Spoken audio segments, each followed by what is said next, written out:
Nutrition બધામાં છે. આપણને અમુક ખોરાક ગમે કે ના ગમે, પણ ન્યુટ્રિશન બધામાં છે. અને એ જ રીતે આજના બાઇબલ અભ્યાસમાં મેસેજ કહો કે બાઇબલ અભ્યાસ કહો, જે બી હોય એ મીટ બી છે અને કારેલા બી છે, પણ એ આપણા આત્મિક ન્યુટ્રિશન માટે છે. આપણે ઈશ્વરને બહુ જ ઉપયોગી થઈએ એટલા માટે છે. આપણે ટૂંકી પ્રાર્થના કરીએ, શરૂઆત કરીએ પહેલાં. અમારા પ્રભુને અમારા દેવ, આજના દિવસની ભેટને માટે તમારો પુષ્કળ આભાર. અને વિશેષ કરીને પ્રભુજી, કે સૃષ્ટિનો સર્જનહાર અમારી મધ્ય આવીને બેસે. આ પૃથ્વી પરના રાજાઓને, પ્રાઇમ મિનિસ્ટરનો કે પ્રેસિડેન્ટ કે કોઈને બી કહીએ પ્રભુ અમારી મધ્ય આવવાનું તો નહીં આવે, પણ તમે તો બધાથી ઉપર, તેમ છતાં તમે મારી મધ્ય આવો છો પ્રભુ. તમારો પુષ્કળ આભાર માનીએ છીએ. કેવો જ્યાબ જેવો પ્રેમ પ્રભુ તમારા વચનોને માટે, તો તમારો જેટલો આભાર માનીએ ને એટલો ઓછો છે. કારણ કે તમે અમને અમારી ભાષામાં આપ્યા છે એટલું જ નહીં, પણ વાંચવાને માટે તંદુરસ્ત આંખો આપી છે. જીવંત પિતા, કેટલા બધા અમારા ભાઈ બહેનો છે આ પૃથ્વી પર કે જેની પાસે તમારું વચન નથી, એમની ભાષામાં જરાય નથી. પ્રભુ, આ એક મોટા આશીર્વાદને માટે તમારો આભાર માન. અત્યારે અમે તમારા હાથમાં સોંપાઈએ છીએ કે એનું મનન જ્યારે કરવા અમે ભેગા થયા છે, ત્યારે પ્રભુ તમારા વચનોની અદ્ભુત અને આશ્ચર્યકારક વાતોનું અવલોકન કરવાને માટે પ્રભુ તમે મારી આંખો ખુલ્લી રાખજો. તમારા વચનોને સમજવાને માટે તમે અમને સહાય અને મદદ કરજો. પ્રભુ, તમે અમને જે આત્મિક ન્યુટ્રિશન આપો છો તમારા વચનમાંથી, આત્મિક માનનામાંથી, પ્રભુ એને સ્વીકારવાને માટે તમે અમને સહાય અને મદદ કરજો. તમારા વચનોમાં તમે અમને ઉત્તેજન આપ્યું છે, તમારા વચનોમાં તમે અમને ચેતવણી પણ આપી છે. બંનેને સ્વીકારવાને માટે પ્રભુ તમે અમને સહાય અને મદદ કરજો. તમારા પુત્ર પ્રભુ ઈસુના નામમાં માગીએ છીએ, સાંભળીને સ્વીકાર કરજો. Amen, amen. તમે બધા જાણો છો કે આપણે ઇસરાયેલના પાણીનો અભ્યાસ કેટલાય વખતથી કરીએ છીએ. એમાં છેલ્લે આપણે ઈશ્વરના સમુદ્રનો અભ્યાસ શરૂ કર્યો છે. અને આપણે પ્રેરિતોના કૃત્યોમાંથી જોયું હતું પાઉલ અને સમુદ્રમાંની મુસાફરી અને જે કંઈ બન્યું એનો અભ્યાસ આપણે કર્યો. અને ત્યાર પછી હવે સમુદ્રના અભ્યાસમાં આપણે આવ્યા છીએ યુનાની બાબતમાં. એણે પણ સમુદ્રમાં મુસાફરી કરી અને શું બન્યું એની જનરલ માહિતી તો આપણા બધાની પાસે છે. પરંતુ બાઇબલ એવું અધ્યાય જેવું પુસ્તક છે કે આપણે જ્યારે જ્યારે ફરીથી વાંચીએ છીએ ને, ત્યારે એમાંથી ઈશ્વર આપણને કંઈક નવું ને નવું આપે છે. એક જ વિષય પર જુદા જુદા પ્રીચરો પણ જ્યારે બાઇબલ અભ્યાસ કરાવે છે, ત્યારે બી કંઈક જુદું ને જુદું નીકળે છે ને આપણને આશીર્વાદિત થાય છે. એ જ રીતે યુનાનો અભ્યાસ આપણે 2 અઠવાડિયા પહેલાં કર્યો હતો, પણ આજે યુનાનો અભ્યાસ ચાલુ રાખીએ છીએ અને મને ખાતરી છે કે કંઈક નવું આપણને ઈશ્વર આપશે કે જે આપણા આત્મિક જીવનની ઉન્નતિને માટે આશીર્વાદ સમાન બનશે. શરૂઆત કરતા પહેલાં એક વાત હું તમને કહેવા માગું છું કે તમે આત્મિક રીતે ભલે ગમે તેવી કન્ડિશનમાં આજે હો, કદાચ ગરમ હો, કદાચ ઠંડા હો, પણ પ્રભુનો પ્લાન તમારા માટે મહાન છે અને પ્રભુ તમારો બહુ જ ઉપયોગ કરવા માગે છે. તમે કદી બી શૈતાનનું સાંભળશો નહીં કે તમે ઉપયોગી નથી, તમે આ પ્રકારનું પાપ કરી બેઠા કે પેલા પ્રકારનું પાપ કરી બેઠા. હા, શૈતાનનું સાંભળશો નહીં કે તમે ઈશ્વરનો ઉપયોગી નથી. તમે ઈશ્વરને બહુ જ ઉપયોગી પાત્ર થઈ શકો છો. કેવી કેવી વ્યક્તિઓનો ઈશ્વરે બાઇબલમાં ઉપયોગ કર્યો છે એનો પ્લાન ફિનિશ કરવાના માટે. ઇવન ઈશ્વરે વેશ્યા જેવી સ્ત્રીઓનો ઉપયોગ કર્યો છે ઈશ્વર એના પ્લાન ફિનિશ કરવાના માટે. પિત્તર જેવો વ્યક્તિ ઈશ્વરનો નકાર કરી બેઠો, કેવો એનો ઉપયોગ કર્યો. પાઉલ ઈશ્વરના લોકોને મારનાર, સ્ત્રીઓને ઘસડીને લઈ જનાર, કદી કલ્પના કરી હતી કે ઈશ્વર એનો ઉપયોગ કરી શકે? એ જ રીતે તમે આજે ગમે તે પરિસ્થિતિમાં હો, શૈતાનનું સાંભળશો નહીં. તમે ઈશ્વરની કૃતિ છો. તમને બચાવવા માટે ઈશ્વર એનો પ્રાણ આપી દીધો છે, દુઃખ સહન કર્યું છે અને તમને સામર્થ્ય આપવા માટે ઈશ્વરે પવિત્ર આત્મા આપ્યો છે. હા, આપણા પાપો, આપણી નબળાઈ આપણને કદાચ સહેજ પાછા હઠેલી દે, પણ આપણે પાછા ઊભા થઈ શકીએ છીએ જો આપણે ઈશ્વરનું સતત સાંભળ્યા કરીએ ને તો. અને એટલા જ માટે તમે ઈશ્વરને બહુ ઉપયોગી પાત્ર છો. હા, આજના મનનમાં ઉત્તેજન છે, આજના મનનમાં ચેતવણી પણ છે, બંને છે. એટલે ચેતવણીથી આપણે નિરાશ થવાનું નથી, પણ ચેતવણીમાંથી ચેતી જઈને ઈશ્વરના પ્લાનને ફિનિશ કરવાને માટે આપણે રેડી રહેવાનું છે. ખાસ કરીને હું જ્યારે બહુ નાનો હતો, સાબત શાળામાં જતો હતો અને બધા પ્રબોધકો વિશે સન્ડે સ્કૂલ ટીચર શીખવે, અને અથવા તો કોઈ વાર બાઇબલ વાંચતી વખતે બધું વાંચીએ પ્રબોધકો વિશે અને શિષ્યો વિશે. તારે ખાસ કરીને જૂના કરારમાં મને એવું લાગતું હતું કે અને બધી હવે લાગે છે બધી ખોટી માન્યતાઓ હતી કે પ્રબોધક એટલે તો ઊંચો ને પહાડી માણસ, એના લાંબી લાંબી દાઢી હોય ને મોટો જબરજસ્ત જબ્બો પહેર્યો હોય ને ઊંચો ને કદાવર હોય એવો પ્રબોધક હોય. પણ એવું કશું છે ને, તો ખાલી બધી માન્યતાઓ, રાઈટ? એવી જ રીતે આપણને ઘણીવાર એમ લાગે છે કે આપણે ઈશ્વરના કામને માટે ઉપયોગી નથી, અથવા તો એમ લાગે કે છે કે કેમ આપણે ઈશ્વરના કામને માટે ઉપયોગી છે કે કેમ. ઘણીવાર એવું પણ લાગે, પણ ઈશ્વરે આપણને એના કામને માટે ઉપયોગી થવાને માટે બનાવ્યા છે અને બચાવ્યા છે. તો આપણે ઈશ્વરને ના કામને માટે એમને ઉપયોગી થઈએ એ આપણે ધ્યાન રાખીએ. આપણે યુનાના પુસ્તકમાં આવીએ અને ત્યાંથી થોડીક બાબતો આપણે જોઈશું. ગયા વખતે એટલે કે 2 અઠવાડિયા પહેલાં મેં તમને કીધું તો એમાં આપણે શું કમ્પેરિઝન કરી હતી. પ્રેરિતોના કૃત્યમાં પાઉલની મુસાફરીમાં જે કંઈ બન્યું, જે મોટું વાવાઝોડું આવ્યું અને જે કંઈ બનાવો બની, એની સરખામણી આપણે યુનાના પુસ્તકમાં જે કંઈ બનાવો બની એની સાથે કરી હતી. અને આપણને ખ્યાલ આવ્યો હતો કે પાઉલનો એ બનાવ સમુદ્રમાં અને યુનાનો આ બનાવ સમુદ્રમાં, એ બંનેમાં કેટલી બધી સરખામણી છે, કેટલી બધી સરખામણી છે. એ બધી જ બાબતો આપણે 2 અઠવાડિયા પહેલાં મંગળવારે જોઈ હતી. આજના મનનમાં પણ આપણે કેટલીક એવી બાબતો જોવાના છીએ, પણ એ જરા જુદા પ્રકારની છે. જુદા પ્રકારની સરખામણી. એમાં યુનાને પાઉલ સાથે આજે નથી સરખાવવાનો. એમાં જે કંઈ બન્યું પ્રેરિતોના કૃત્યોમાં એની સાથે આજે આપણે નથી સરખામણી કરવાના, પણ યુનાને જે કંઈ બન્યું એ સમુદ્રની અંદર, એની સરખામણી આપણે આપણી સાથે કરવાના છીએ કે આપણને એ કેટલું લાગુ પડે છે, કઈ રીતે એની સરખામણી આપણી સાથે થઈ શકે છે, એ બાબત આપણે જોવાના છીએ. અને પહેલો અધ્યાય, યુનાનો પહેલો અધ્યાય, યુનાના પુસ્તકમાં 4 અધ્યાય છે. એમાં 4 મેસેજીસ થઈ શકે એવું છે, એટલો બધો ખજાનો છે. અને યુનાના પુસ્તકમાં પહેલા અધ્યાયમાં પહેલી કલમમાં, બીજી કલમમાં અને ત્રીજી કલમમાં 4 શબ્દો છે. અને એમાં 4 શબ્દોમાં 3 શહેરોના નામ આવે છે. એના ઉપર તમારું ધ્યાન રાખજો. પહેલો શબ્દ છે મોટું નગર. યહોવાનું વચન અમિતાયના દીકરા યુના પાસે આવ્યું, ઉઠ, મોટા નગર. એવું નથી કીધું નગર, પણ મોટા નગર. હંમેશા આપણે બાઇબલ વાંચતી વખતે, અને હું ઘણીવાર મારો દાખલો આપું છું, એક એક શબ્દો ઉપર ધ્યાન આપું છું. અને અહીંયા આગળ ફક્ત એવું નથી કીધું ઉઠ એક નગરમાં જા, પણ કે મોટા નગર. અને પછી નગરનું ઈશ્વર નામ આપે છે નિનવે.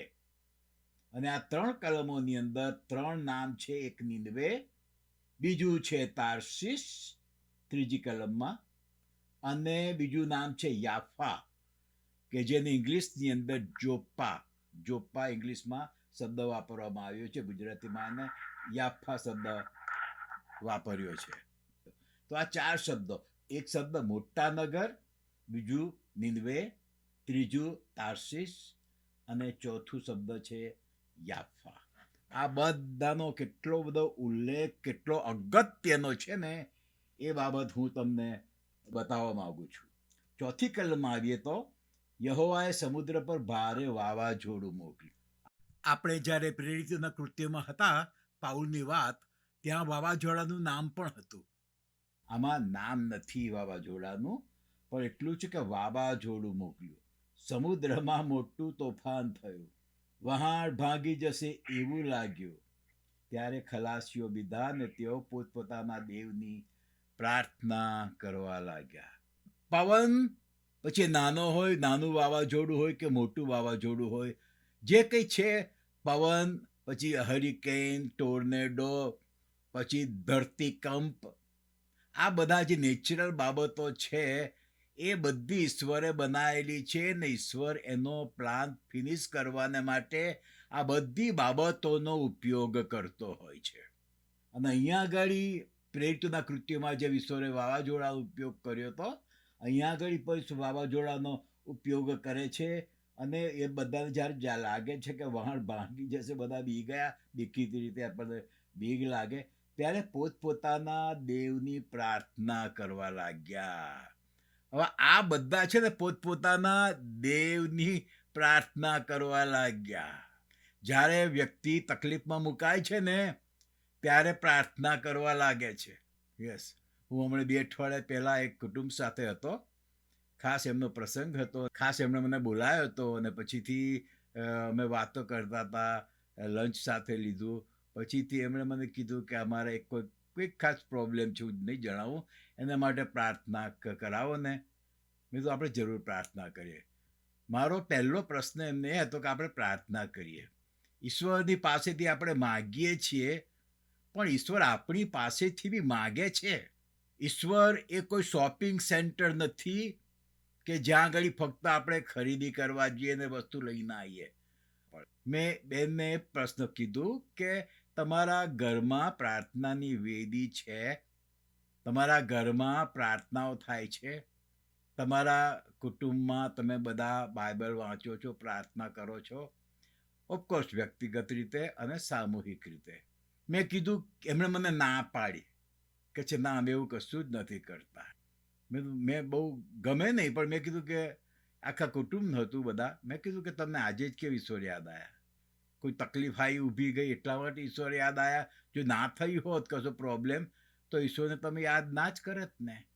મેં કીધું ઈશ્વર પ્રેમાળ છે, આપણે પ્રાર્થના કરીએ, ઈશ્વર જરૂર સાંભળશે, પણ એની સાથે સાથે તમે તમારી જવાબદારી પણ ખ્યાલમાં રાખો કે તમે બી તમારા ઘરમાં બાઇબલ વાંચો, પ્રાર્થના કરો, વ્યક્તિગત રીતે, સામૂહિક રીતે ઈશ્વરનું ભજન કરો. આ ઘરમાં તમે ઈશ્વરનું ભજન કરો. અને પછીથી મેં એમના માટે જે કંઈ હતું બાબત એના માટે પ્રાર્થના કરાઈ. મોટા ભાગે લોકો ઈશ્વરને ક્યારે યાદ કરે છે? જ્યારે તકલીફ આવે છે ને ત્યારે. અને અહીંયા આગળ લખ્યું છે 5મી કલમમાં, ખલાસીઓ બીધા, બીક લાગીને એટલે પ્રાર્થના કરવા લાગ્યા. અને તેઓ પોતપોતાના દેવની પ્રાર્થના કરવા લાગ્યા. ખબર નહીં કેટલા જુદા જુદા ધર્મના વિચારના લોકો અહીંયા આગળ હશે વાળમાં, પણ પ્રાર્થના કરવા લાગ્યા તકલીફ ઊભી થઈને ત્યારે. અને એવા સમયે એમને જીવ વધારે વાલો લાગ્યો. ભાઈ, જીવ વધારે વાલો છે, આપણે વધુ વસ્તુઓ લઈને નીકળ્યા છે, સામાન લઈને નીકળ્યા છે, એ અગત્યનું તો છે, પણ જીવ એના કરતાં વધારે અગત્યનો છે. એટલે બધો સામાન એ લોકોએ નાખવા માંડ્યો. જે જરૂરી નહોતું એને એ લોકોએ નાખી દેવા માંડ્યું. અને એવા સમયે જુઓ તમે, પેલા જે અવિશ્વાસી ખલાસીઓ છે એ લોકો પોતપોતાના દેવને પ્રાર્થના કરે છે, પણ એ બધાની વચમાં એક વિશ્વાસી છે. એ બધાની વચમાં, એ વાણમાં એક વિશ્વાસી છે જે ઊંઘે છે. હેલો, વાણમાં અવિશ્વાસી લોકો પ્રાર્થના કરવા માંડે છે, જ્યારે વિશ્વાસી એ ઊંઘે છે. એટલું જ નહીં, પણ લખ્યું છે ભર નિંદ્રામાં પડ્યો હતો. ઓ બાપરે, ભારે તોફાન છે, બધું કદાચ ડૂબી જાય, બધા મરી જાય. એવા સમયે પેલા અવિશ્વાસીઓ પ્રાર્થના કરવા માંડે છે, જ્યારે વિશ્વાસી એ ઊંઘે છે. કેટલી ભયંકર પરિસ્થિતિ આજે પણ દુનિયામાં છે, કેટલી ભયંકર પરિસ્થિતિ આજે પણ આપણી મધ્યે, આપણા ગુજરાત રાજ્યમાં પણ છે. ભારતમાં પણ છે, ઘણી બધી જગ્યાએ છે.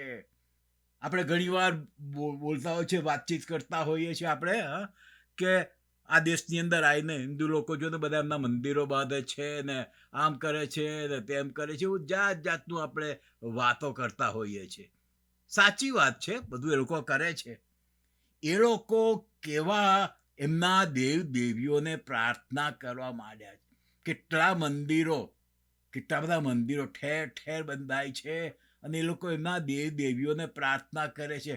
એમના મંદિરો છે ને હિન્દુ લોકોથી ઉભરાયેલા હોય છે. ખાસ કરીને તહેવારોના સમયે એટલું જ નહીં, પણ વીકડેઝમાં પણ અમુક દિવસોએ બધા જતા હોય છે. મંગળવારે, ગુરુવારે, પછી વીકેન્ડમાં બધા એમના મંદિરોમાં જતા હોય છે, એમના મંદિરો ઉભરાયેલા હોય છે. જ્યારે આપણા ખ્રિસ્તી દેવળોની શું હાલત છે? યુના જેવી જ ને, ઊંઘે છે ને બધા. અહીંયા ખલાસીઓ અવિશ્વાસીઓ પ્રાર્થના કરે છે અને વિશ્વાસી ઊંઘે છે. હું જ્યારે આ સંદેશો આપી રહ્યો છું ત્યારે એનું મનન કરતા કરતા, તૈયારી કરતા કરતા મારી જાતને તપાસી રહ્યો હતો. અને અત્યારે હું ફક્ત તમને નથી કહી રહ્યો, મારી જાતને બી કહી રહ્યો છું, મારી જાતને તપાસી રહ્યો છું. તમે તપાસી જુઓ તમે કઈ કેટેગરીમાં છો. અને આ યુનાને માટે કેવો શબ્દ વપરાયો છે? 6ઠ્ઠી કલમમાં આવો, શરમજનક શબ્દ વપરાયો છે. વિશ્વાસીને માટે બહુ શરમજનક શબ્દ વપરાયો છે. વાણના કપટાને, કે જે અવિશ્વાસી હતો, તેની પાસે વાણના કપટાને એટલે કે યુનાની પાસે આવીને તેને કહ્યું, હે ઊંઘણસી. ઓ બાપરે, પ્રબોધકને ઊંઘણસી કે છે, કારણ કે સૂઈ ગયો હતો. જાગવાના સમયે અને ઈશ્વરને પ્રાર્થના કરવાના સમયે ઊંઘી ગયો હતો. એટલે એ કેપ્ટન આ યુનાને કે છે ઊંઘણસી. સાહેબ યાદ રાખો, એ યુના એ ફક્ત એક વિશ્વાસી જ નહોતો, પણ એ પ્રબોધક હતો. 3 બાબતો જોવાના છે. એક તો વિશ્વાસી હતો, બીજું પ્રબોધક હતો, અને ત્રીજું આ સમયે ઈશ્વરે એને એક સ્પેસિફિક કોઈ ચોક્કસ મિનિસ્ટ્રી માટે પસંદ કરીને એને મોકલવાનું કીધું હતું. એટલે વિશ્વાસી હતો, પ્રબોધક હતો એટલે સેવક હતો. એટલું જ નહીં, પણ કોઈ ચોક્કસ બાબત ઈશ્વરે એને કીધી હતી કે જઈને કરવાની હતી. એમાંનું એકેય નથી કરતો, એ નથિંગ. પણ એનાથી ઊંધું ભાગે છે તો ઠીક છે, પણ ઊંઘે છે. તમને નથી લાગતું આજે કે ઈશ્વર ઘણા બધા ખ્રિસ્તીઓને ઊંઘણસી કહેતા હોય? ઘણી બધી ખ્રિસ્તી મંડળીઓને, ચર્ચોને ઊંઘણસી ના કહેવાય? મેં કીધું ને, આજના આત્મિક બિરયાનીમાં મીઠની સાથે સાથે કારેલા આવવાના છે અને આપણે ખાવાના છે, કારણ કે ન્યુટ્રિશન છે. એ જરૂરનું છે ભાઈઓ અને બહેનો. અત્યારે આ જ પરિસ્થિતિ દુનિયામાં છે. કોઈ બી દેશ લો, ઇવન આપણે જોઈએ છે કે પશ્ચિમના દેશો, USA, કેનેડા, બધે જ કેવી ભયંકર પરિસ્થિતિ છે. કેટલી બધી જરૂર છે કે બધા જાગે અને પ્રાર્થના કરે. અહીંયા આગળ અવિશ્વાસીઓ પ્રાર્થના કરે છે. બાઇબલમાં જ લખ્યું છે કે તેઓ પોતપોતાના દેવની પ્રાર્થના કરવા લાગ્યા.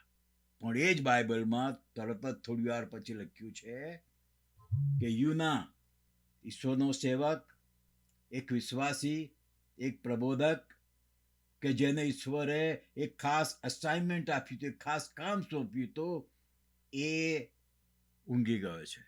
પ્રશ્ન એ થાય છે સાહેબ કે જ્યારે આટલો ભયંકર પવન ફૂંકાયો હતો, લોકો એ વાણી કેટલું બધું હાલમ ડોલમ થતું હશે.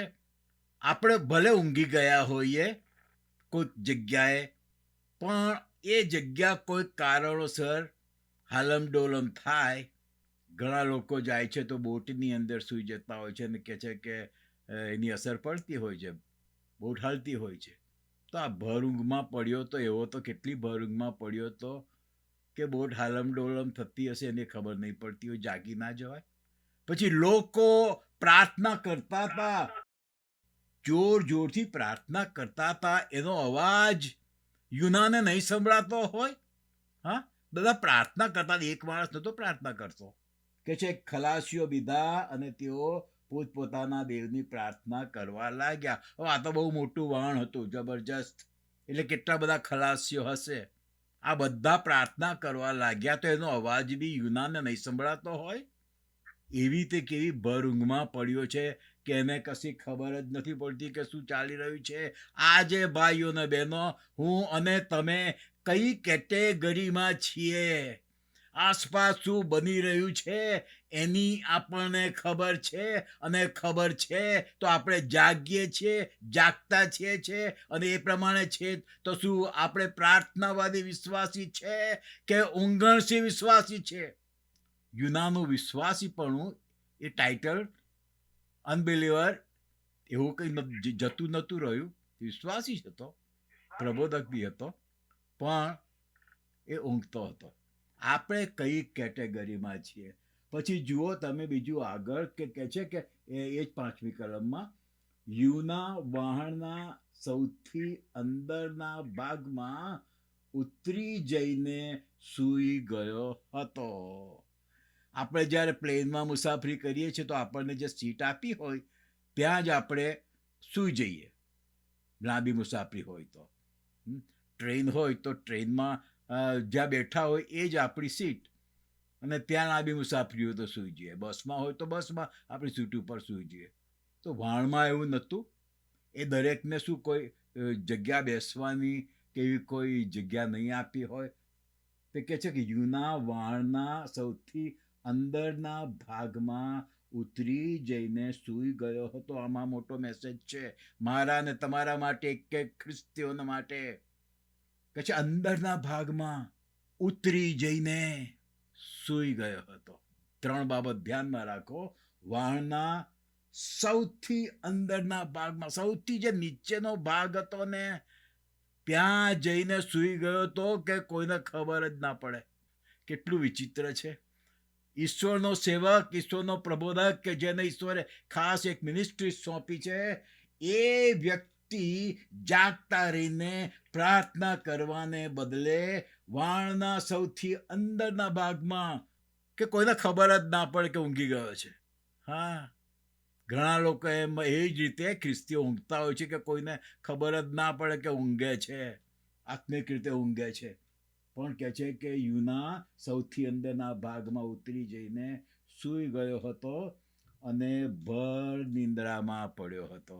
માણસ ભર નિંદ્રામાં પડે તારે છે ને બધું જ ભૂલી ગયો છે. આપણે જ્યારે રાત્રે સૂઈ ગયા હોય છે, ક્યાં સૂઈ ગયા છે એ આપણને ખબર નથી, આસપાસ શું થઈ રહ્યું છે નહીં ખબર નહીં પડતી, ભર નિંદ્રામાં હોય ને ત્યારે.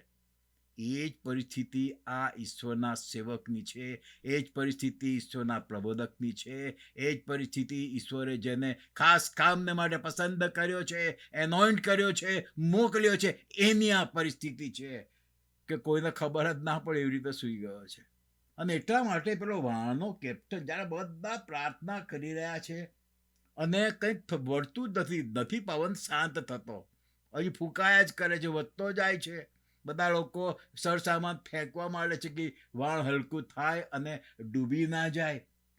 વાણનો કેપ્ટન એટલો બધો સતેજ હતો, એટલી હદ સુધી જાગૃત હતો કે જોવા માંગે છે કે બધા પ્રાર્થના કરે છે તો કોઈ રહેતો નથી જતું ને, પ્રાર્થના કર્યા વગરનું કોઈ રહેતો નથી જતું ને. ભલે બધા પોતપોતાના જુદા જુદા દેવ દેવીઓને પ્રાર્થના કરે છે, કોઈ રહેતો નથી જતું ને પ્રાર્થના કર્યા વગરનું. એટલે એ આખા વાણમાં જોવા નીકળે છે અને ત્યાં જોવે છે ને ત્યારે 6ઠી કલમમાં, માટે વાણના કપ્તાને તેની પાસે આવીને તેને કહ્યું, હે ઊંઘણસી, તું શું ઊંઘ્યા કરે છે? આ વાણનો કેપ્ટન જો નીકળ્યો ના હોત ને જોવાને માટે, એ એટલો બધો જાગૃત ના હોત ને. એ વાણનો કેપ્ટન અવિશ્વાસી હતો, પણ એને આ પ્રાર્થના કેટલી અગત્યની બાબત છે એવી એને સમજણ ના હોત ને, તો આવું બધું કરવા નીકળ્યો ના હોત. પણ એણે નક્કી કર્યું તું જોવું તો કે એક વાણના મુસાફરો પ્રાર્થના કરે, બહુ અગત્યનું હતું, નહીં તો વાણ ડૂબી જશે અને બધા મરી જશે. તો જઈને વાણના કપ્તાને તેની પાસે, યુના પાસે જઈને કહ્યું, હે ઉંગણસિંહ, આપણી તો ઓળખાણ નથી ને? હા, મારી અને તમારી તો ઓળખાણ નથી ને? આપણે ઉંગણસિંહની કેટેગરીમાં તો નથી ને? આખી આજે પ્રેરલાઈન છે, સવારે 6 વાગ્યાથી શરૂ થાય છે 3 વાગ્યા સુધી. હું માનું છું ત્યાં સુધી, મારો અંગત ઓપિનિયન છે કે મોટા ભાગના તમે ઉંગણસિંહ નથી. યસ, એટલે મને અહીંયા આગળ આવવાનું બી ગમે છે, બાઇબલ અભ્યાસ કરાવવાનું બી ગમે છે. તમે બધા ઉંગણસિંહ નથી. કદાચ કોઈ છૂટું છવાયું કોઈક હોય તો એ જુદી વ્યક્તિ છે, જુદી બાબત છે. તમારામાંથી કોઈ છૂટું છવાયું એવું હોય ઉંગણસિંહ તો જુદી બાબત છે, પણ મોટા ભાગના તમે ઉંગણસિંહ નથી. અને એટલા જ માટે બધું હોય છે એમાં ચાલ્યા કરે છે છેક 3 વાગ્યા સુધી. પછી છેલ્લે જ્યારે બંધ થવાનો સમય આવે છે, છેલ્લો અડધો 1 કલાક, ત્યારે ઘણી વાર લાગે છે કે કોઈક ઉંગણસિંહ લાગે છે. હા, કેમ ખાલી સમય જાય છે, કેમ કોઈ પ્રાર્થના કરાવતા નથી, એવું અમુક કોઈક જગ્યાએ હોય. પણ તમે છે ને બધા આ ઉંગણસિંહ નથી, અને હું તમને બોલ્ડલી ઉંગણસિંહ તરીકે બોલાવવા માંગતો નથી, નહીં તો તમે આ પ્રેયર લાઈનમાં હોત જ નહીં. ઉંગણસિંહ તો બધા, I don't know what to say. પણ અહીંયા આગળ એક વિશ્વાસીને ઉંગણસિંહ કહેવામાં આવે છે. એ બહુ શરમજનક બાબત છે. અને આજે આ બિન ખ્રિસ્તી લોકો એમના મંદિરોને ઓવરફ્લોઈંગ કરી દે છે. મુસલમાન લોકો એમની મસ્જિદોને ઓવરફ્લોઈંગ કરી દે છે. જ્યાં મસ્જિદો હોય છે ત્યાં તમે પસાર થતા હોય કોઈ વાર તો તમે જોજો, ખાસ કરીને શુક્રવારના દિવસે જ નહીં, પણ વીકડેઝમાં અમુક સમયે એ લોકો ત્યાં આગળ જાય છે. જ્યારે મારે ગોટમીટ જોઈતું હોય ને એની દુકાને જવું, અને ભૂલથી કોઈ એવા સમય જતો રહેવાય કે પેલો પ્રાર્થના કરવા ગયો હોય, નમાઝ પઢવા ગયો હોય, તો રાહ જોવી પડે પાછો આવે ત્યાં સુધી. હા, મુસલમાનો એમની મસ્જિદોને ભરી દે છે, હિન્દુ એમના મંદિરોને ભરી દે છે, શીખ લોકો એમના ગુરુદ્વારાને ભરી દે છે, જૈન લોકો એમના દેરાસરોને ભરી દે છે. આપણા ખ્રિસ્તીઓની પ્રાર્થના મીટિંગમાં કેટલા હોય છે? ચર્ચની પ્રાર્થના મીટિંગમાં કેટલા હોય છે? કમ ઓન, આપણા ચર્ચની પ્રાર્થના મીટિંગમાં કેટલા હોય છે? ચર્ચની ખાવાનાની મીટિંગમાં બહુ હોય છે. ચર્ચની રમતગમતની મીટિંગમાં બહુ બધા લોકો હોય છે. ચર્ચની ગાવાની મીટિંગમાં બહુ બધા લોકો હોય છે. પણ ચર્ચની પ્રાર્થના મીટિંગમાં કેટલા હોય છે? હું તો કહું છું કે આપણા અત્યારે તો એવો સમય આવ્યો છે કે દરેક ચર્ચમાં પ્રાર્થના મીટિંગ ઓવરફ્લોઈંગ હોવી જોઈએ. યસ, આપણા ચર્ચોની પ્રાર્થના મીટિંગ ઓવરફ્લોઈંગ હોવી જોઈએ. અને આજે આ બિન ખ્રિસ્તી જુદા જુદા ધર્મોના લોકો એમના મંદિરોમાં, ગુરુદ્વારામાં, મસ્જિદોમાં જઈને આપણને એ જ કહી રહ્યા છે, ઓ ઉંગણસિંહ ખ્રિસ્તીઓ જાગો. અને પવિત્ર આત્મા પણ આપણને એ જ કહી રહ્યો છે. પવિત્ર આત્મા બિન ખ્રિસ્તીઓની મારફતે પવિત્ર આત્મા આપણને એ જ કહી રહ્યો છે, જાગો. ઓ ઉંગણસિંહ ખ્રિસ્તીઓ જાગો. ઓ ઉંગણસિંહ ખ્રિસ્તીઓ તમારા ચર્ચની પ્રાર્થના મીટિંગમાં જાઓ. ઓ ઉંગણસિંહ ખ્રિસ્તીઓ જાગો. આ બિન ખ્રિસ્તી અવિશ્વાસી કેપ્ટને ઈશ્વરના સેવકને કીધું, હે ઉંગણસિંહ. ઓ ભાઈઓ બહેનો, અત્યારે આપણે બહુ ભયંકર પરિસ્થિતિમાંથી પસાર થઈ રહ્યા છે. અને આ યુનાનું પુસ્તક આપણા બધાને માટે, એક મંડળોને માટે બહુ અગત્યનું છે. એક વિશ્વાસીને માટે, એક પાસ્ટરને માટે, એક સુવાર્તિકને માટે, એક મિશનરીને માટે, બધું જ બહુ જ અગત્યનું છે કે આપણે આ ઊંઘમાંથી જાગીએ. અને આ કેપ્ટનનું સાંભળીને જેમ પેલો યુના જાગ્યો તો ખરો, કારણ કે પેલા એને દંડોળ્યો, બરોબરનો દંડોળ્યો. હું માનું છું ત્યાં સુધી ઉંગણસિંહ તો કીધું, પણ એને હાથથી દંડોળ્યો હશે, કારણ કે ઉંગણસિંહોને તો દંડોળવા પડે તો જે ઉઠે, તો જે જાગે. ખાલી બોલવાથી ના એ લોકો જાગે, કારણ કે એવા ઊંઘમાં પડ્યા હોય કે બોલે ને કશું સંભળાય બી નહીં. એટલે આ કેપ્ટન એને દંડોળ્યો હશે, કેટલોય દંડોળ્યો હશે, કદાચ પગથી લાતોય મારી હશે જગાડવાને માટે. એવી ઊંઘમાં એ હતો. કારણ કે શું લખ્યું છે, હે ઊંઘણસી તું શું ઊંઘ્યા કરે છે? ઓ ભાઈઓનો બહેનો, આ બિન ખ્રિસ્તી લોકો આજે ખ્રિસ્તી મંડળીને, મને ને તમને બધાને કહી રહ્યા છે, ઓ ઊંઘણસી તમે શું ઊંઘ્યા કરો છો? કે છે હું તારા દેવને વિનંતી કર. હા ભાઈ, તારો બી જે દેવ હોય એને તું વિનંતી કર, અને કદાચ એમ થાય કે દેવ આપણે વિશે વિચાર કરે. જો આમાં એક મોટો મેસેજ છે. આ કેપ્ટનને ખબર પડી કે આટલા બધા ખલાસીઓ, આટલા બધા વાના લોકો પ્રાર્થના કરી રહ્યા છે, તોય કશું વળતું નથી, કશું વળતું નથી.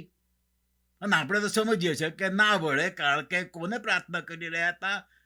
એના દેવ દેવીઓ કે જેને કાન છે પણ સાંભળતા નથી, આંખ છે પણ જોતા નથી, એવા દેવ દેવીને પ્રાર્થના કરી રહ્યા હતા. એટલે કશું વળ્યું નહીં. એટલે આ આઈને કોઈકને જગાડી રહ્યો છે. એવો કોઈક નીકળે કે જેના દેવને પ્રાર્થના કરે, કે સાંભળે, કે છે કે તારા દેવને વિનંતી કર, એટલે કદાચ એમ બને કે દેવ આપણે વિશે વિચાર કરે. હા, પેલા દેવ દેવીઓ તો વિચાર નતા કરતા, કે છે કે તું તારા દેવને પ્રાર્થના કર, તો કદાચ દેવ આપણે વિશે વિચાર કરીએ ને આપણો નાશ ન થાય. ઓ ઊંઘણસી, જાગ, પ્રાર્થના કર કે જેથી આપણો નાશ ન થાય. ઓ વાલા ભાઈઓનો બહેનો, એટલું અજાયબ જેવું આ કેપ્ટને જે કંઈ કર્યું ને, એમાં જે શીખવાનું છે, સમજવાનું છે, એ કે જેથી આપણો કે છે કે જાગ, પ્રાર્થના કર કે આપણો નાશ ન થાય. આજે બધા જ આ બિન ખ્રિસ્તી ધર્મો, આ બધા ધર્મો વાળાને ખબર છે કે એ લોકો જે કંઈ કરે છે ને એ કશું વળતું નથી. અને જે કંઈ એ લોકો કરી રહ્યા છે એમનામાં અવાજ છે એક જાતનો આપણા ખ્રિસ્તીઓના માટે. ઓ ઊંઘણસી ખ્રિસ્તીઓ, જાગો અને તમારા દેવને પ્રાર્થના કરો કે જેથી અમારો નાશ ન થાય. હા, આપણી પ્રાર્થનાઓથી આ લોકો બચી શકે છે. આપણી પ્રાર્થનાઓથી બીજા લોકો બચી શકે છે. કેપ્ટને કીધું તારા દેવને પ્રાર્થના કર, કદાચ એમ બને કે દેવ આપણા વિશે વિચાર કરે અને આપણો નાશ ન થાય. કેપ્ટનને ખબર પડી હતી કે એમના દેવ દેવથી કશું વળ્યું નથી, એટલે આ ઊંઘણસીને જગાડે છે. કે છે પછી 7મી કળ, વળી તે સર્વએ એકબીજાને કહ્યું, ચાલો આપણે ચિઠ્ઠીઓ નાખીએ. કારણ કે એ લોકોને ખબર હતી કે આમાં આપણી આટલી પ્રાર્થનાઓ કરીને કશું ફરક નથી પડતો, પવન ઓછો નથી થતો, ઉલટું વધારે અને વધારે બધી ખરાબ પરિસ્થિતિ થતી જાય છે. તો ચાલો કંઈક હોવું જોઈએ, કોઈ કારણ હોવું જોઈએ, ફાઇન્ડ આઉટ, શોધી નાખીએ કે એવી કોઈક વ્યક્તિ છે આપણી મધ્યે કે જેના કારણે આ બધું બની રહ્યું છે. તો કેવી રીતે શોધી નાખવું કે ભાઈ કોણ છે? બધાને કંઈ પૂછવા જાય વાલા ફરતી? કે છે કે એ લોકો ચિઠ્ઠી નાખી, જેમ ચૂંટણી કરે ને કોઈને પસંદ કરે ને એમ ચિઠ્ઠી નાખી, અને યુનાના નામની ચિઠ્ઠી નીકળી. એટલે 9મી કલમાં ત્યારે તેઓએ તેને પૂછ્યું, કૃપા કરીને અમને કહે કે તું કોણ છે. અહીંયા આગળ 5 પ્રશ્નો યુનાને 5 પ્રશ્નો પૂછવામાં આવે છે. ઊંઘણસી ખ્રિસ્તીઓને 5 પ્રશ્નો પૂછવામાં આવે છે. ઊંઘણસી ચર્ચોને 5 પ્રશ્ન પૂછવામાં આવે છે. કોણ પૂછી રહ્યું છે? બિન ખ્રિસ્તીઓ. પહેલો પ્રશ્ન છે, તું કોણ છે? આપણે ભાગી પડાવાય ને એવા પ્રશ્નો છે અત્યારની પરિસ્થિતિ જોતા. તું કોણ છે? બિન ખ્રિસ્તીઓ આપણને પૂછી રહ્યા છે, ખ્રિસ્તીઓને પૂછી રહ્યા છે, ચર્ચોને પૂછી રહ્યા છે, તમે કોણ છો કે જેને કારણે આ તોફાન આપણા પર આવી છે? તમે કોણ છો? આપણો શું જવાબ છે? હમણાં જોઈશું યુનાએ શું જવાબો આપ્યા. બીજો પ્રશ્ન છે, તારો ધંધો શું છે? ત્રીજો પ્રશ્ન છે, તું ક્યાંથી આવે છે? ચોથો પ્રશ્ન છે, તારો દેશ કયો છે? અને 5મો પ્રશ્ન છે, તું કઈ પ્રજામાંનો છે? આના જવાબો યુના આપે છે, એ જોવા જેવા છે. યુનાનો પહેલો જવાબ, હવે યુના દૈહિક રીતે તો ઊંઘમાંથી જાગ્યો છે, કારણ કે પેલા કેપ્ટને દંડોળ્યો છે.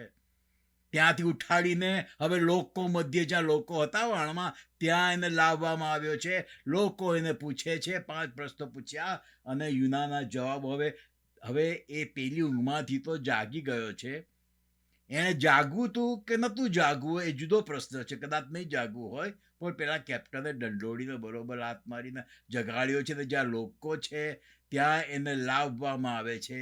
ત્યારે એની પેલી ઊંઘ તો દૈહિક ઊંઘ તો જતી રહી, પણ હવે આત્મિક ઊંઘ પણ હવે ધીમે ધીમે જવા માંડી છે. આત્મિક ઊંઘ પણ ધીમે ધીમે હવે જવા માંડી છે. એના પ્રશ્નોના જવાબો જો યુના કેવો આપે છે. એની આંખો ખુલી રહી છે. હું હિબ્રુ છું. કોઈ જગ્યાએ એવું કશું બન્યું હોય કે જ્યાં આગળ કોઈ સ્વતા પ્રગાટ કરતો હોય રસ્તા ઉપર કે કોઈ બી રીતે, અને બધા બિન ખ્રિસ્તી લોકો ભેગા થઈને એને સખત મારે જુડે એવું કંઈ કરે, ત્યાં આપણે કદાચ જતા હોય ને જઈ ચડીએ અને આપણને એમ લાગે કે પેલા ખ્રિસ્તીને મારી રહ્યા છે, અને એ લોકો આપણને જોઈને, કારણ કે ખ્રિસ્તીઓ એક યા બીજી રીતે કંઈક જુદા તરી આવે છે, અને જો આપણને પૂછવામાં આવે કે તમે કોણ છો, તો આપણે શું કહીએ? આપણે કહીએ કે હું પેલાનો જેવો મારો છો ને તમે, એના જેવો હું ખ્રિસ્તી છું. આપણે કહીએ. બીકના માર્યા ઘણા લોકો ના બી કે આજે જુદા જુદા ચર્ચીસ છે આપણા શહેરોમાં, જો ત્યાં આગળ આ બીજી જગ્યાએ થાય છે, એવા જો એટેક થાય ને રવિવારે, અને બધાને દેવળનું બારણું બંધ કરીને બધાને પૂછવામાં આવે ને, તો ઘણા કહેશે કે અમે ખ્રિસ્તી નથી, ઈશ્વરનો નકાર કરવા તૈયાર થઈ જશે પોતાનો જીવ બચાવવા. હવે યુનાને ખબર પડી ગઈ છે કે ભાગી રહ્યો છે, કે ખોટું થઈ રહ્યું છે ના જીવનમાં, એટલે એ કહે છે બિયા વગર કહે છે હું હિબ્રુ છું. આપણે કહીએ કે હું ખ્રિસ્તી છું, સતાવણીના સમયમાં જરૂર પડે ને આપણને કોઈ પૂછે, આપણા ઘેર આવીને પૂછે, અહીંયા તો કોઈ એવા પ્રશ્ન નથી પણ ભારતની વાત કરું છું, પૂછે કે તમે કોણ છો, ખ્રિસ્તી છો? હા, શું આપણે કહીએ કે હા હું ખ્રિસ્તી છું, તારે જે કરવું એ કરી લે, હું ખ્રિસ્તી છું?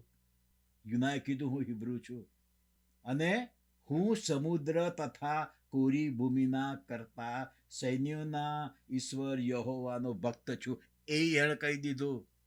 હવે એની આંખો ખુલી રહી છે, અને જે સાચી એની પરિસ્થિતિ જે કહી રહ્યો છે કે આ સમુદ્ર પર, હા આપણે બધા બી રહ્યા છે, અહીંયા આગળ તોફાન આવ્યું છે, વહાં ડૂબી જાય એવી પરિસ્થિતિ છે, કે જે આ સમુદ્ર અને કોરી ભૂમિના કરતા સૈન્યોના ઈશ્વર યહોવાનો હું ભક્ત છું, એની ભક્તિ કરનાર છું.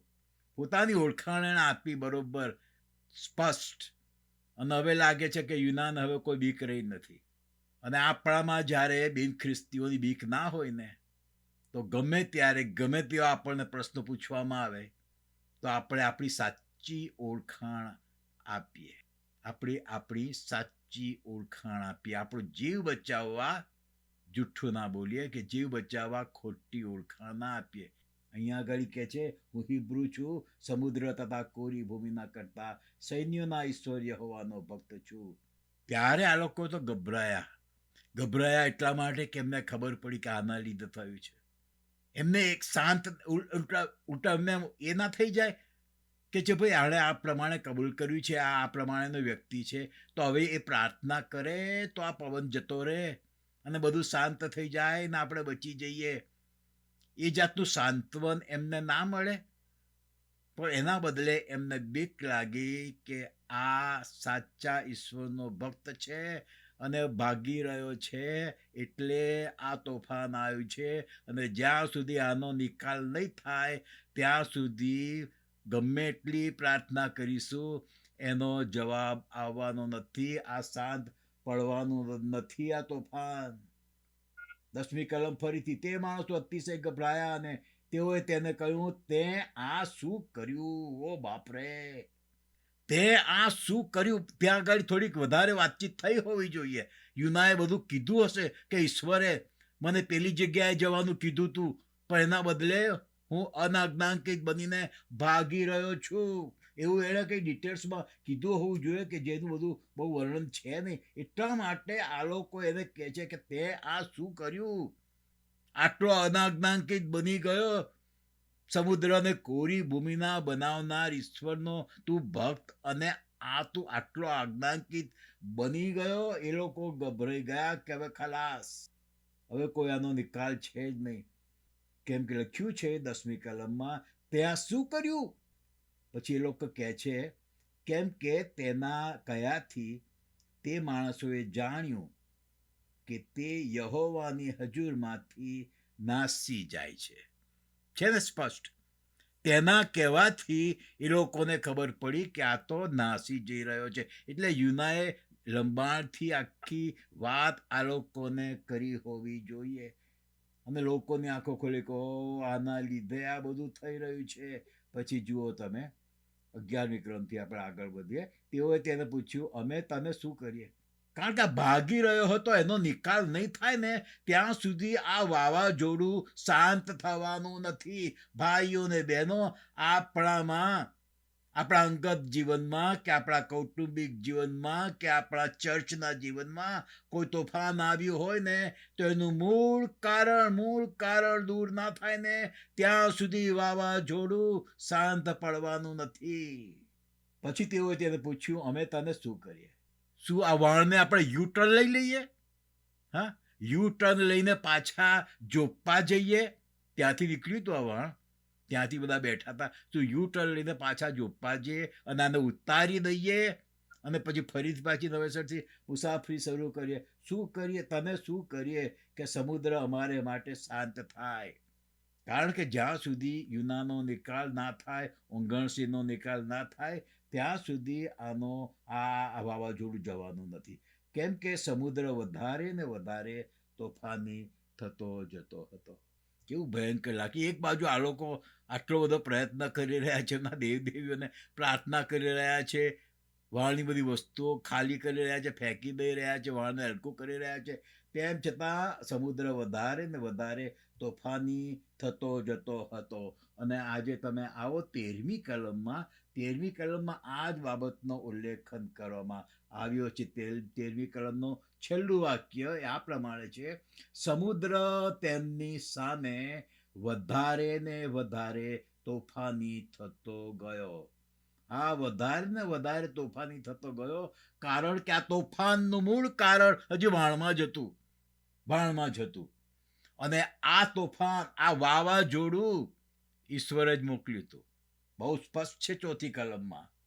પેલા પ્રેરિતોના કૃત્યોમાં આપણે વાંચીએ છીએ, પાઉલની મુસાફરીમાં વાવાઝોડું આવ્યું, યુરાકુલોન આવ્યું, મોટું વાવાઝોડું, પણ લખ્યું નથી કે ઈશ્વરે મોકલ્યું હતું, શેતાન મોકલ્યું હતું કે બધું કેમ આવ્યું હતું. એનું સ્પષ્ટ વર્ણન નથી. પણ અહીંયા તો બહુ સ્પષ્ટ છે, બહુ જ સ્પષ્ટ. યહોવાએ 4થી કલમ, યહોવાએ સમુદ્ર પર ભારે વાવાઝોડું મોકલ્યું. યહોવાએ જ મોકલ્યું હતું. એ યહોવા જ એને શાંત કરી શકે. તમે ગમે એટલો સામાન ફેંકી દો ને, નહીં થાય. તમે તે ગમે તે પોતાના પ્રયત્ન કરો ને, નહીં થાય. જ્યાં સુધી વાવાઝોડું આવ્યું છે એનું મૂળ કારણ દૂર ના થાય ત્યાં સુધી વાવાઝોડું શાંત થવાનું નથી. અને 11મી કલમથી આપણે આગળમાં વધીએ છીએ. તો પછી તેઓએ તેને પૂછ્યું, અમે શું કરીએ કે સમુદ્ર અમારે માટે શાંત થાય? કેમ કે સમુદ્ર વધારે ને વધારે તોફાની થતો જતો હતો. તેણે તેઓને કહ્યું, મને ઉંચકીને સમુદ્રમાં ફેંકી, મને દૂર કરો. હું કારણ છું આ વાણમાં. જે તોફાન આવી રહ્યું છે, તમારા જીવ જોખમમાં છે, એનું મૂળ કારણ હું છું. મને તમે સમુદ્રમાં ફેંકી દો. કારણ કે એમને કહેવાય તો નહીં ને, વાણના કેપ્ટનને, ખલાસીઓને, કે તમે યુ ટર્ન લઈ લો તો હું ઉતરી જઉં જોપ્પામાં પાછો. કે છે મને ઉંચકીને સમુદ્રમાં ફેંકી દો, એટલે સમુદ્ર તમારે માટે શાંત થશે. મૂળ કારણને દૂર કરો તો આ તોફાન શાંત થશે. પોતે બહુ સ્પષ્ટ કે છે યુના. હવે જાગી ગયો છે દૈહિક રીતે અને જાગી ગયો છે આત્મિક રીતે બી. કે છે કે મારે કારણે, 12મી કલમમાં, મારે કારણે આ તોફાન આવ્યું છે. શું આપણે કદી કબૂલ કરીએ?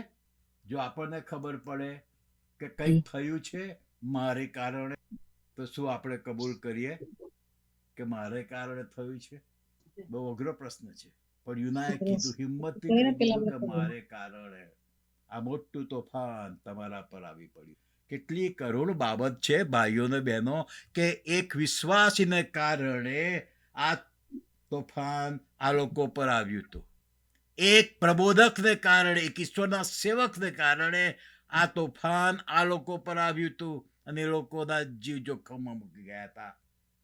ફક્ત વિશ્વાસી જ નહોતો, પણ પ્રબોધક હતો, ઈશ્વરનો સેવક હતો. એના કારણે આ તોફાન એમનામાં આવ્યું હતું અને બધાના જીવ જોખમમાં મુકાઈ ગયા હતા. જેને ઈશ્વરે એક જવાબદારી સોંપી હતી, એક મિનિસ્ટ્રી સોંપી હતી, પણ એ મિનિસ્ટ્રી અદા નહોતો કરતો. એના કારણે આ અવિશ્વાસી લોકો વાળમાં હતા, એમના જીવ જોખમમાં મુકાઈ ગયા હતા. વાલા ભાઈઓ ને બહેનો, આપણા લીધે તો લોકો બચવા જોઈએ, નાશ પામવા ના જોઈએ. ફરીથી કહું છું, આપણે વિશ્વાસી છે, આપણે ઈશ્વરના સેવક સેવિકાઓ છે અને જુદી જુદી વ્યક્તિઓને ઈશ્વરે જુદી જુદી મિનિસ્ટ્રી સોંપી છે. બધાને એક સરખી નથી મિનિસ્ટ્રી સોંપી, પણ આપણી મિનિસ્ટ્રી જે સોંપી હોય, જે બી સોંપી હોય, જો આપણે અદા નથી કરતા તો આપણે લીધે અવિશ્વાસી લોકો નાશમાં જાય છે.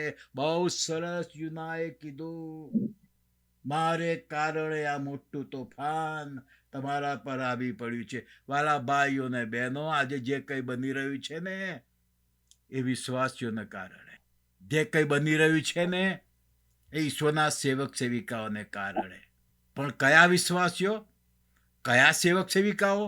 દરેક નહીં, જે લોકો ઊંઘે છે ને એના કારણે.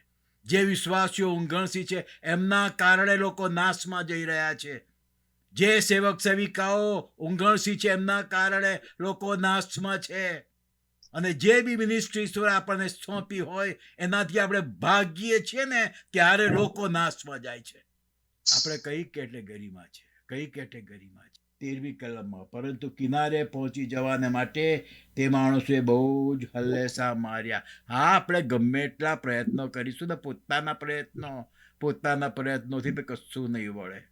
જે મૂળ કારણ છે ને, એને દૂર કરવું પડશે. 14મી કલમમાં આવો, તેઓએ યહોવાની પ્રાર્થના કરીને કહ્યું, હે યહોવા, અમારા પર એવી કૃપા કરો કે આ માણસના મરણને લીધે અમારો નાશ ન થાય. કોણે પ્રાર્થના કરી? એક એક શબ્દો ધ્યાનથી જોજો. તેઓએ. એટલે આ વાળમાં પેલા બધા જે અવિશ્વાસીઓ હતા ને, તેઓએ યહોવાની પ્રાર્થના કરી. તેઓએ પ્રાર્થના તો કરી, હવે કોને પ્રાર્થના કરી? યહોવાને. પહેલા એ લોકો પોતપોતાના દેવની, લખ્યું છે 5મી કલમમાં, એ લોકો પોતપોતાના દેવની પ્રાર્થના કરતા હતા, પણ કશું વળ્યું નહીં. આટલા બધા મુસાફરોએ પ્રાર્થના કરી, આટલા બધા પોતપોતાના દેવીને કશું વળ્યું નહીં. હવે યુનાને લીધે એમની બી આંખો ખુલી રહી છે અને એ લોકો હવે કોને પ્રાર્થના કરે છે? યહોવાને. એમના દેવીઓને નહીં. નો મોર. તેઓ યહોવાની પ્રાર્થના કરીને કહ્યું, હે યહોવા, અમારા પર એવી કૃપા કરો કે આ માણસને મરણને લીધે અમારો નાશ ન થાય. કારણ કે હવે એને દૂર કરવો જ પડશે વાળમાંથી, અને નહીં કરે તો એ લોકોનો નાશ થશે. કોઈકે તો મરવું જ પડશે, ઈશ્વરના સેવકે મરવું જ પડશે, કે જેથી આ લોકોનો નાશ ન થાય. અને આપણે જાણીએ છીએ, સારી રીતે જાણીએ છીએ કે યુનાની કમ્પેરિઝન પ્રભુ ઈસુ ખ્રિસ્તની સાથે થયેલી છે. જેમ યુનાના મરણને લીધે આ લોકો બચી જાય એવી પરિસ્થિતિ હતી, એમ પ્રભુ ઈસુ ખ્રિસ્તના મરણને લીધે આપણે આ દુનિયાવી ભાણમાં બેઠા છીએ, તો પ્રભુ ઈસુ ખ્રિસ્તના મરણને લીધે આપણો નાશ ના થાય એવી પરિસ્થિતિ. એ જાતની સરખામણી યુનાની પ્રભુ ઈસુની સાથે કરવામાં આવી છે. પછી કહે છે એ જ કલમમાં, 14મી કલમમાં, આ માણસને મરણને લીધે અમારો નાશ ન થાય ને અમારે શિર નિર્દોષ રક્ત પાડવાનો દોષ મૂકશો નહીં. કારણ કે એ લોકો ફેંકી દે તો એ લોકોએ ફેંકી દીધો એમ કહેવાય ને. અને યુના પોતે કૂદી નથી પડતો. યુનાને ખબર પડી ગઈ, હવે એની આંખો ખુલી છે કે એના લીધે આ બધું થયું છે. જે કંઈ થયું છે એ એના લીધે થયું છે. તો એને પોતાને દૂર કરવાનું કહે છે, પણ કૂદી નથી પડતો. તો એમ કહેવાય કે ભાઈ આ લોકોએ નથી ફેંકી દીધો, પોતે ને પોતે જ. એની ઈચ્છા હતી કે એને દૂર કરવામાં આવે વાળમાંથી, પણ એ પોતે નથી કૂદી પડતો. અને આ લોકોએ ફેંકી દે તો આ લોકો બીવે છે કે એમના મરણનો દોષ એમના માથે ના આવે પાછો, કે જે અમારે શીળ નિર્દોષ રગ પાડવાનો દોષ મૂકશો નહીં. કેમ કે હે યહોવા, જેમ તમને સારું લાગ્યું તેમ તમે કર્યું છે. જેમ યુના કૂદી ના પડ્યો પાણીમાં, લોકોએ એને ફેંક્યો, પણ યુનાએ કીધું તું. એટલા માટે પ્રભુ ઈસુ ખ્રિસ્ત વિલિંગલી આપણા માટે મરણ પામ્યા છે. પણ જેમ આ લોકોએ યુનાને ફેંકી દીધો, કારણ કે યુનાની પોતાની જ ઈચ્છા હતી કે એને ફેંકી દેવામાં આવે, તો આ લોકોએ ફેંકી દીધો. પણ યુનાના કહેવાથી યુનાની પોતાની જ ઈચ્છા.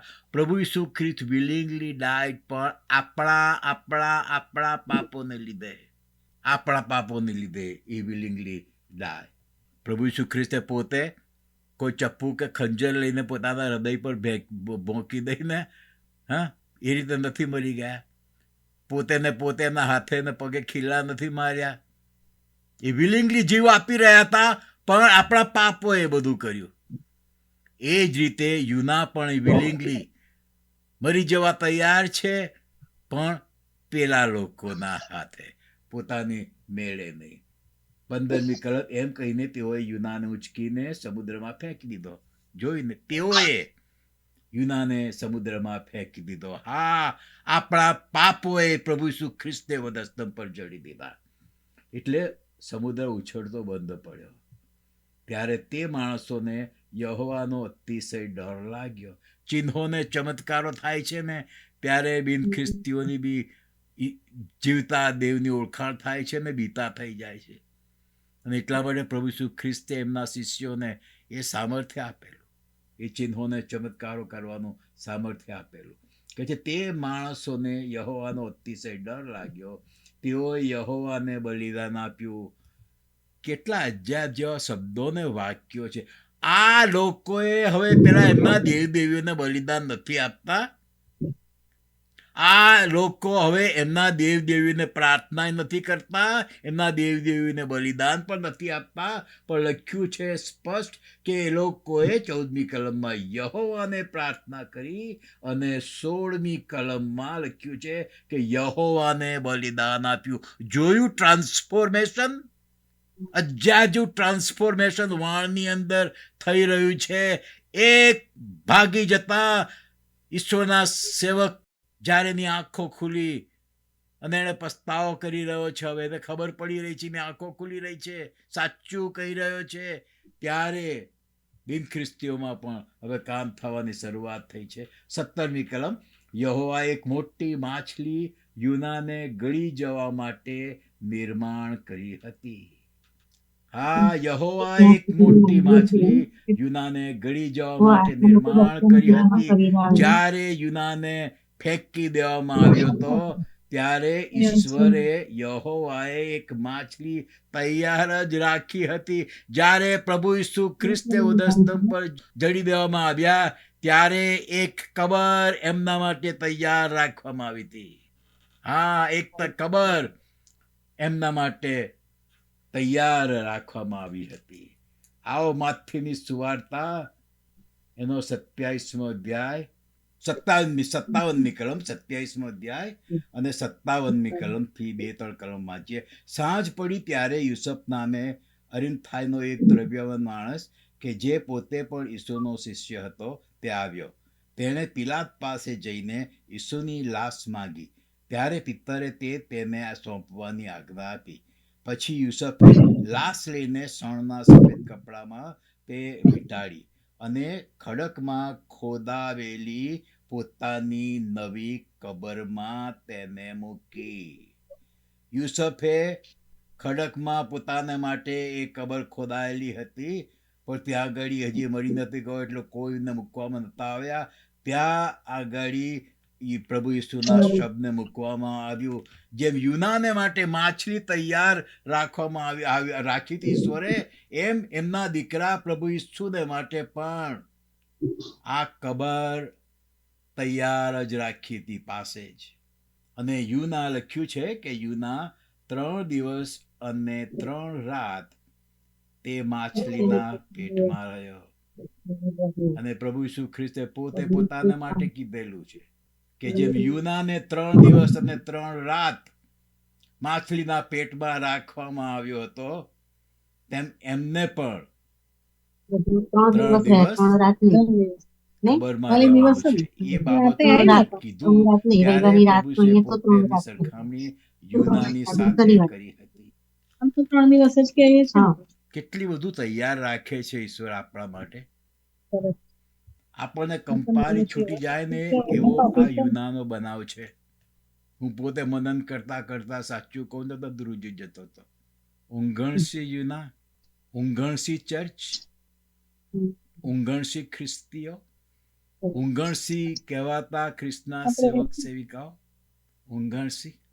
આજે બિન ખ્રિસ્તીઓ આપણને એ જ કહી રહ્યા છે, ભાઈઓ અને બહેનો, આપણી સરખામણી આ ઊંઘણસી યુના સાથે ના થાય, પણ જાગૃત થયેલા યુનાની સાથે થાય. એ અગત્યનું છે. તમે પોતાની જાતને સરખાવો કે તમે ઊંઘણસી યુનાની સાથેની કેટેગરીમાં છો કે જાગૃત થઈ ગયેલા યુનાની સરખામણીમાં તમે આવો છો. કોની સરખામણીમાં આવો છો? નેક્સ્ટ ટાઈમ આપણે યુનાના પસ્તાવા વિશે જોવાનું છે. પસ્તાવો શબ્દ, યુનાએ જે પસ્તાવો કર્યો ને એના વિશે બહુ ગજબનું છે. અને આવતા મંગળવાર આપણે એ વિશે જોવાના છીએ. કારણ કે પસ્તાવા પછી ઈશ્વરે યુનાનો કેવો ઉપયોગ કર્યો. યુનાએ પસ્તાવો કર્યો ને તો માછલી યુનાની ફ્રેન્ડ બની ગઈ. પસ્તાવો કર્યો ને તો માછલી યુનાની ફ્રેન્ડ બની ગઈ. અને ક્યાં ઈશ્વર, ક્યાં એ માછલી યુનાને નાખ્યો, એ એક ખાસ જગ્યા છે. એ વિશે હું તમને કહેવાનો છું કે જેની અંદર આપણા માટે, પસ્તાવો કરનાર વિશ્વાસીઓ માટે એક મેસેજ છે કે માછલીએ યુનાને ક્યાં આવીને નાખ્યો.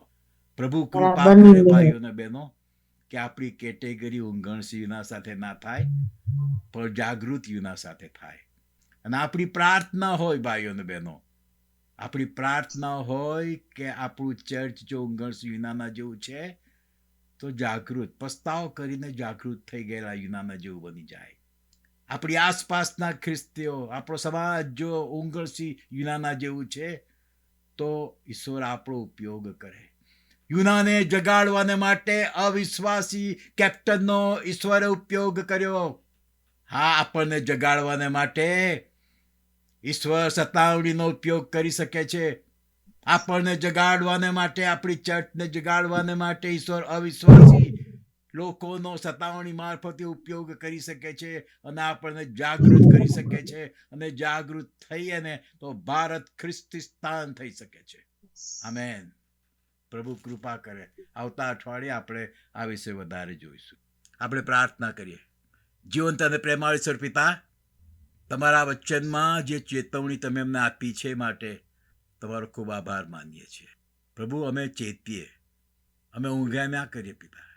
જેમ અવિશ્વાસી કેપ્ટને યુનાને જગાડ્યો એમ પિતાજી અત્યારે અવિશ્વાસી લોકો જ્યારે અમને જગાડવાને માટે, અમારા મંડળી ચર્ચને જગાડવાને માટે બધું કરી રહ્યા છે, ત્યારે પ્રભુ કૃપા કરો કે અમે બધા જાગીએ, જાગીને પસ્તાવો કરીએ કે જેથી તમે જેમ યુનાનો ઉપયોગ કર્યો નિનવેને બચાવવાને માટે, હા પ્રભુ, તમે યુનાનો ઉપયોગ કર્યો નિનવેની અંદર 5, 10, 50 લોકોને બચાવવાને માટે નહીં, પણ આખા નિનવેને બચાવવાને માટે. તો પ્રભુ, તમે અમારા લોકોનો, અમારી જાગૃત ખ્રિસ્તી મંડળીને જાગૃત કરીને પ્રભુ, જાગૃત ખ્રિસ્તી મંડળીનો ઉપયોગ કરીને અમારા ભારત દેશને હિન્દુસ્તાન નહીં પણ ખ્રિસ્તીસ્તાન બનાવજો.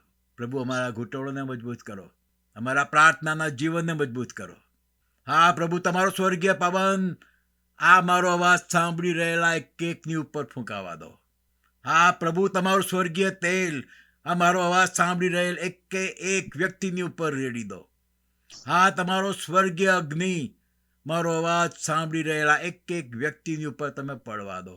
અને પ્રભુ, જેમ તમે અવિશ્વાસી કેપ્ટનનો ઉપયોગ કર્યો યુનાને જગાડવા, તો પ્રભુ અમે તો તમારા બાળકો, અમે તો વિશ્વાસીઓ છીએ. પિતા, તમે અમારો ઉપયોગ કેમ ના કરો? પ્રભુ, તમે અમારો પણ ઉપયોગ કરો કે અમારા દ્વારા લોકો નાશમાં ના જાય, એટલું જ નહીં પણ મારા દ્વારા ઊંઘણસી ખ્રિસ્તી મંડળી પણ જાગે. તમારા પુત્ર અમારા તારણહાર પ્રભુ ઈસુના નામમાં માંગુ છું. સાંભળીને સ્વીકાર કરજો પિતા. આમેન. આમેન.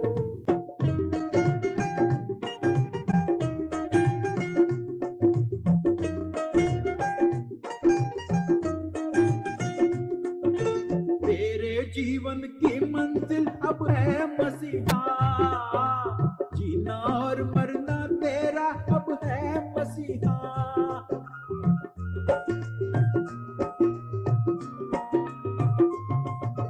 तेरे जीवन की मंजिल अब है मसीहा, जीना और मरना तेरा अब है मसीहा. प्यारे प्रभु के क्रूस को कभी ना छोड़ना, ओ प्यार प्रभु के क्रूस को कभी ना छोड़ना. राही रे राही रे राही रे राही रे, तूफानों से डरना कैसा, आगे ही तू बढ़ते जाना. तूफानों से डरना कैसा, आगे ही तू बढ़ते जाना. यीशु तेरा साथी है, फिर काहे को घबराना. यीशु तेरा साथी है, फिर काहे को घबराना. राही रे